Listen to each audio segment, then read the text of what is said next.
So let's talk about call option. So I would have to include Mike and Mary in this example. So let's say that Mike is bullish. He thinks that the market is going to go up, and Mary is thinking that market is pretty much normal at this stage, and there is no much upside or downside. So both of them are the investors, and Mary holds Google. So let's say Google right now is at $700. So Mike wants to purchase Google, but no money. He is tight on money. And Mary, she already holds Google, so she holds $700 worth of Google. So Mike wants to invest, but don't no money. So what he can do is he can pay Mary $5, and in return of $5, Mary promises that in 1 month she will sell Mike for $700. She will sell Google for $700.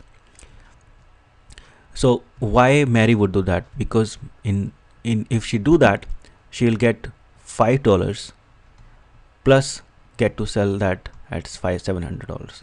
So in total, she will make 705 instead of just 700. For Mike, if the stock goes up, he's going to make money by not exactly investing or owning the stock, but only paying $5. So let's look at the scenario. What will happen? So we can have a upside or downside, and the stock can go to 690, or we can have a upside and stock can go to 715. So what will happen for Mike first? So if we're talking about Mike, then if it goes to 690, Mike will say it's already at 690, so why would I purchase it at $700? So Mike is not going to make any purchase. So this is an important thing to remember, that call is an option, it's not an obligation. So he doesn't have to purchase it at $700.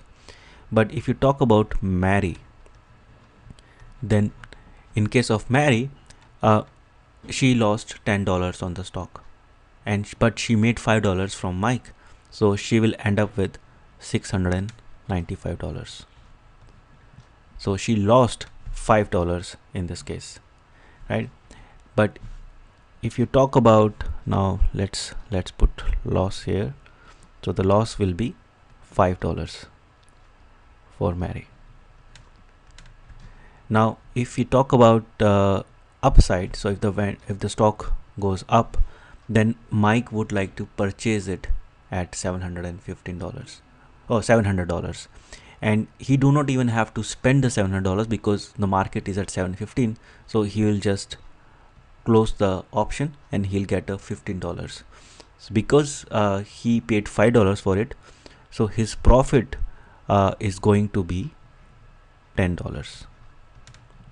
And for Mary, she needs to sell that stock at $700, but she also got the premium, so she will got in total of $705, out of which we'll say that she made $5 in profit. So she made $5 in profit, Mike made $10 in profit. In case of downward side, Mike didn't lose anything. Yeah, he lost the premium which he paid, so that premium will be $5, and Mary lost some money. So but if the stock would have gone way below, so let's say if the stock would have gone to 600, then in this case Mike will again not buy it for 700 and his loss will be still $5. But Mary, who is holding the stock, she will be losing a lot of money. So right now then she will end up with 605, and her total loss will be 95. So this is the call option. So let's go a little bit more graphical. So let me plot the profit chart. So suppose if I'm looking at the profit, and this is the stock price. So if I entered at the stock at this price. Then if the stock goes up, I'm going to make money. If the stock goes down, I'm going to lose money. And there is no protection. The stock can keep going down. However, if instead of buying the stock, I pay a premium for a call option at this price, then because I'm paying a fees, I'm already starting with the loss. So I'm starting with the loss. If the stock goes up, first I will recover my losses and or what the fees I paid, and then I'll start to make money.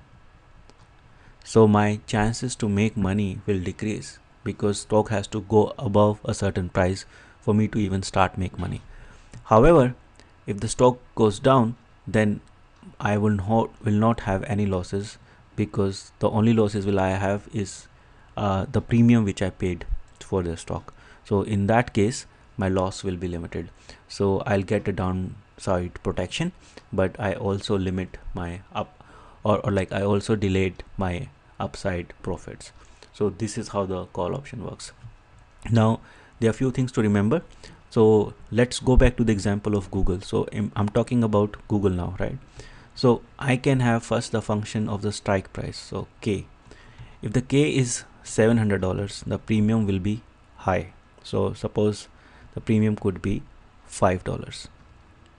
But if it goes to 720, then it's less likely that the stock will go above 720. So in that case, the premium will decrease maybe to $2. And then if I'm talking about 750, then again the premium will decrease a lot, and maybe it's only 50 cents. Right? So the premium will depend upon where the strike price is. The another thing to remember is the expiry date. So longer the expiry date, more likely is the stock to go above a certain price. So if I'm asking what's the likely scenario that the stock will go above 750 in 1 month, so it will be less likely. But if I say what about 1 year, so I'll call this as 1 month, and this as 1 year. So if I'm talking about 1 year, then you'll say yeah, it's more likely. So in that case, the price will increase and it will go to $5. And if I'm talking about 720, then price will go to maybe $20, and for 700 it will go maybe $50. So that's how the prices will change, both based on the expiry date and on the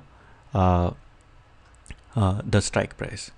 So if you hold the stock at $700, you can always think of making some more profit by selling a call option for 1 year for $50. So in this case, you can make total of $750. The only drawback is that you are exposed to the downside. If the stock goes down, you're gonna lose some money. So I hope this video helps, and I'll see you later. Thank you.